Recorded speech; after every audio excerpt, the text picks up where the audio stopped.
আপনি প্রতিদিন যে ভিডিও আপলোড করতেছেন এই ভিডিওগুলা কারা কারা দেখতেছে এবং কোন কোন জায়গা থেকে দেখতেছে আজকে ওইটাই দেখাবো। আপনারা সবাই একটু স্ক্রিনে ফলো করবেন। আর হ্যাঁ, বলে রাখি, যারা নতুন এখনো ফলো দেন অবশ্যই ফলো দিয়ে যাবেন। এবং কোন কোন জায়গাতে আমি ঢুকতেছি আপনারাও ঠিক সেম ভাবে ঢুকলে আপনাদের ভিডিওগুলা কোন কোন জায়গা থেকে দেখতেছে কেউ স্কিপ করবেন না। স্কিপ করলে আপনি কিছুই বুঝতে পারবেন না।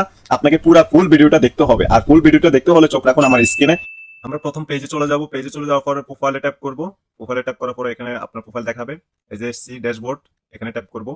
এখানে ট্যাপ করার পর আপনার রিচ আর এঙ্গেজমেন্ট কত কি আছে সবকিছু দেখাবে। এখানে সি মোর সাজেস্ট করতে বলতেছে, এখানে সাজেস্ট আমরা ট্যাপ করার পরে এই যে দেখেন আপনার কি দেখাচ্ছে, এটা আপনার রিচ কত কি আসে বিষয় সবকিছু এখানে দেখাবে। এখানে হালকা একটু ডানে যাবেন। এজ অ্যান্ড জেন্ডার মানে হচ্ছে বয়স, কত বয়স থেকে কত বয়সের মানুষ আপনার এই ভিডিওটা দেখছে। সি অলে ঢুকবেন। সি অলে ট্যাপ করার পর এখানে আসবে আপনার, তারপরে এই যে নিচে আছে ঢাকা ডিভিশন, এগুলো আপনার এরিয়া থেকে দেখা হয়েছে। অথচ আমার নিজ জেলা চাঁদপুর জেলা এ থেকে দেখছে 60%। তো সবাই ভালো থাকবেন, সুস্থ থাকবেন, আল্লাহ হাফেজ।